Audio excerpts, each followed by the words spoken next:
Mr. Klein, thank you so much for joining us here today. First off, can you tell our viewers what this class action lawsuit is about, and who it covers? Sure. This is a class action filed on behalf of First Nations children who were placed in private homes far away from their communities so that they could attend school. That is anything from grades 1 to grade 12. Okay, and what exactly does the agreement in principle with the federal government entail? Well, the agreement covers children who were placed anywhere from 1951 up to 1992. It's a fairly sizable group that runs from coast to coast to coast. We estimate there are going to be about 40,000 class members in this class action. It provides compensation for those individuals in two categories.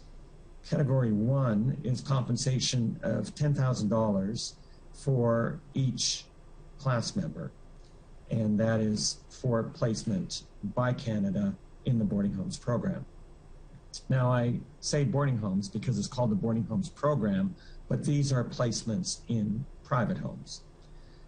The second category of compensation, category 2, is for neglect and abuse, psychological, physical, and sexual abuse. There are 5 levels of compensation in category 2. They run from $10,000 up to $200,000, dependent on the severity of the abuse. Class members qualify for both category 1 and category 2. In other words, if you have a category 2A level of compensation or level of claim that has $10,000 of compensation, you would get the category 1 of $10,000, and you would also get your category 2 compensation. They're not exclusive, they are combined. Now, Mr. Klein, sorry, I didn't mean to cut you off there. One of the plaintiffs describes these boarding schools as a cut with only half a bandage covering. Are you able to explain what he meant by that? Yes. What he's talking about is the fact that there have been several other class action settlements for Indigenous children who were placed in hostile environments to go to school. Indian residential schools, and day scholars. This boarding homes issue has been out there for a long time. Our client, Reg Percival, has been lobbying for compensation for the boarding home students since at least 2005.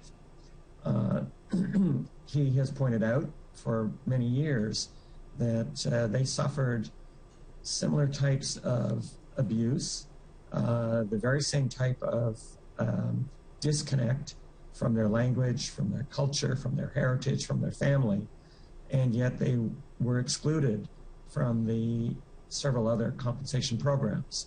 So, you know, there are people class members who went to residential schools for grades 1 to 6, and then they were shipped off to private homes hundreds of miles from their community for grades 7 to 12. They were compensated for residential schools, but there was nothing for the harm they suffered while they were in the boarding homes program. This case is an important step to closing or an important step to healing that wound. That's what he meant by a cut that was only half covered. Well, the Trudeau government has been talking for years about settling lawsuits like this one out of court. Why has it taken so long to come to this agreement in principle? Well, you know, our client, Reg Percival, had some difficulty finding a law firm that was prepared to take the case on. It had many challenges. It's not a straightforward, simple case, but we saw that it had both merit and that there was a genuine need.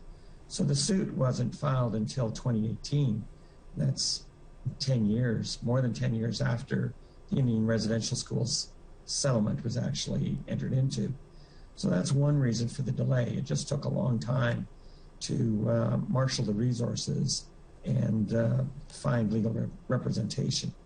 The second is that it's very difficult to settle a case unless you know how big the class is.